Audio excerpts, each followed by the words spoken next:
their history tells us that when politicians found themselves surrounded by scandal, they cocoon for a while, get their act together, then come out with the beginning of a rehabilitation tour.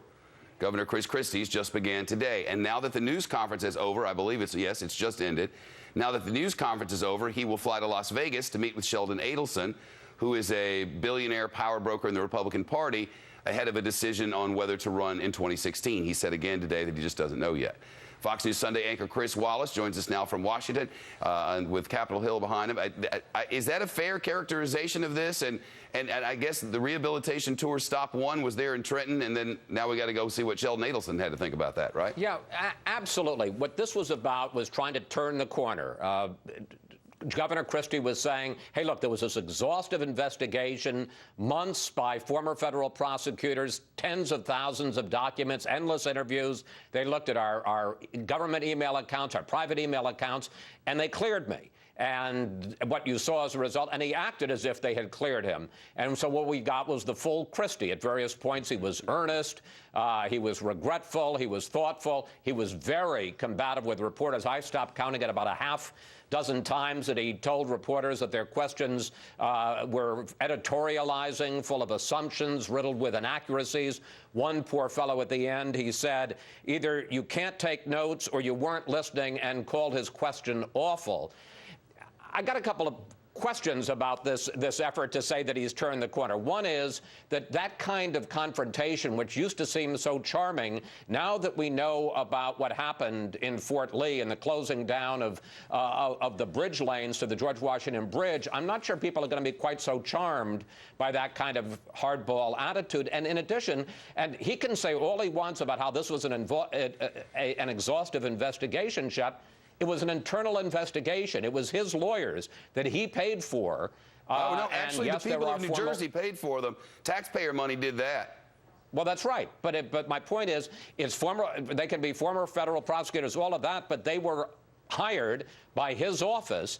And while he may say that this clears him, the fact is, as he pointed out several times, the state legislature is investigating it, the federal prosecutor, the U.S. attorney is investigating it. And I think a lot of people are going to say, hey, until we hear what these independent investigations have to find, and especially until we find out what the two key figures in this that you mentioned haven't talked, Bridget Kelly as deputy chief of staff, or David Wildstein, a top official at the Port Authority. They're the two people most involved in this, and until they say whether they talked to Christie or not, whether he had told them or not, I think a lot of people are going to say, I'm not convinced yet. But he needed a happy stack of black and white to take to Sheldon Adelson out in Las Vegas, because without Sheldon Adelson, he can't do this. Well, yeah, but I still think that a lot of people, both regular voters and viewers, and also the smart money in the Republican Party, is still going to say, well, look, I'm glad that Randy Mastro, the guy you hired, found you, a clean bill of health. And sometimes Randy Mastro, in his news conference yesterday, acted more like a defense attorney than an independent investigator. But until we get the clean bill of health from the General Assembly and the federal prosecutor, you're still hanging out there. One of the big stories around here in the New York and New Jersey area today is the treatment of Bridget Kelly, his former deputy chief of staff, saying that a lot of different characterizations that many publications and many activists have said was mighty sexist and mighty unfair.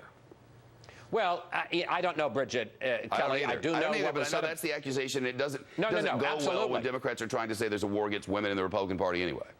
Yeah, I mean, there certainly is an effort to paint her. At one point, they talk about her personal relationships and that she had a relationship with somebody else who was fired, and that maybe that affected her judgment. And, there's a slightly, is she crazy and unbalanced, which isn't said about David Wildstein or the other people in this scandal. So, yeah, I know that it has caused quite a stir why did this investigation by Chris Christie's law firm decide to go off so personally on Bridget Kelly?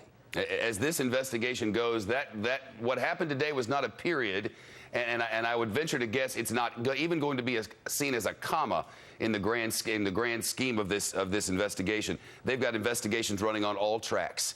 And we'll watch for Chris Wallace this weekend on Fox News Sunday. Great to see you, Chris. Thanks. Have a good weekend. Thank you, Shep. He'll have, of course, the latest on the